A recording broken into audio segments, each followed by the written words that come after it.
దేవుని నామమునకు మహిమ కలుగును గాక. కొలస్సీలకు రాసినటువంటి పత్రిక 3వ అధ్యాయంలో 2 మాటలు స్పష్టంగా వివరించారు. అక్కడ ప్రాచీన స్వభావము, నూతన స్వభావము అనేటువంటి విషయాలను అక్కడ పౌలు భక్తుడు హెచ్చరించాడు.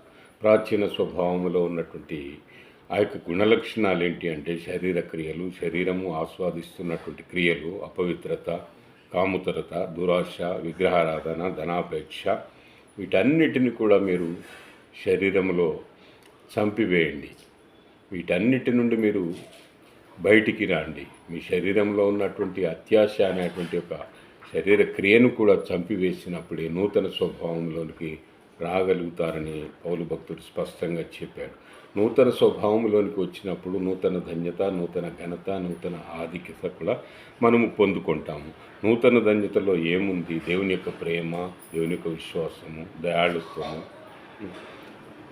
ఆయనలో ఉన్నటువంటి ఆ యొక్క కరుణ కలిగినటువంటి, జాలి కలిగినటువంటి ప్రేమను మనము పొందుకుంటామనేటువంటి ఒక ఘనమైనటువంటి మాటను అక్కడ వివరించాడు. అయితే ఈ పాత స్వభావములో కొన్ని మనల్ని అవి విడిచిపెట్టకుండా మనల్ని వెంటాడుతుంటాయి. వాటి నుండి మనము దూరంగా జరగాలని పౌలు భక్తుడు స్పష్టంగా బోధిస్తున్నాడు. అవేంటి అంటే కోపము, ఆగ్రహము, దుష్టత్వము, దూషణ, మరి మన నోటి నుంచి వచ్చేటువంటి చెడ్డ మాటలు, వీటన్నిటిని కూడా విసర్జించండి. వీటన్నిటి నుండి దూరపరచండి. వీటన్నిటి నుండి మీ హృదయాల నుండి తీసివేసి మీరు నూతనమైనటువంటి స్వభావమును ధరించుకోండి. నూతనమైనటువంటి సృష్టిలోనికి మీరు వస్తారు. నూతన ఆత్మలోనికి మీరు వస్తారు. నూతన ఘనతలోనికి మీరు వస్తారు అనేటువంటి ఒక ప్రాముఖ్యమైన విషయాన్ని అక్కడ మనకు వివరించాడు.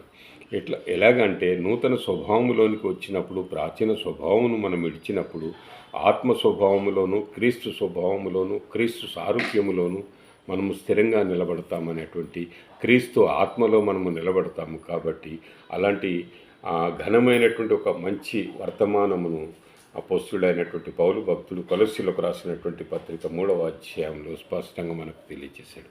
అలాంటి నూతన స్వభావంలో మనము జీవిద్దాం, నూతన స్వభావమును ధరించుకుందాం, నూతన ఆత్మను మనం పొందుకుందాం, క్రీస్తు సారూప్యములోనికి మనకు వెళుదాం. దేవుని యొక్క సన్నిధిలో మనము బలపడదాం. చిన్న మాటలు దేవుడు దీవించును గాక. ఆమేన్.